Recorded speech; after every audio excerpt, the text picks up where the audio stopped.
Vacation বুলি কোৱাৰ মাত্ৰকে মোৰ মনলৈ আহে খোৱাৰ কথা।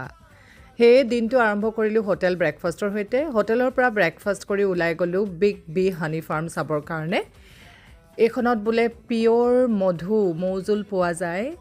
ফাৰ্মখন চালোঁ, বৰ ধুনীয়াকৈ বনাই থৈছে আৰু কেনেকৈ হানি বনাই তাকো দেখালে আমাক।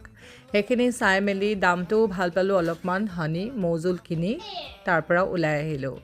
তাৰপিছতে আমাৰ নেক্সট ষ্টপটো আছিলে কাৰেণ্ট ভিউ পইণ্ট। ইয়াৰ পৰা ফুকেটখন বৰ ধুনীয়াকৈ দেখা পোৱা যায়। তাতে গ'লোঁ, অলপ ঘূৰিলোঁ, ভিউটো এনজয় কৰিলোঁ, অলপ ফটো চটো ল'লোঁ।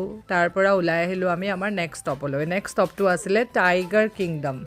ইয়াতে মানে আপুনি বাঘটোৰ লগত খেলিবলৈ পায়। মই বাপেক পিতেকক পঠিয়াই দিলোঁ, দুইজনে বাঘৰ লগত খেলিলে। মইতো আৰু জীৱ জন্তুৰ পৰা দূৰতে থাকোঁ।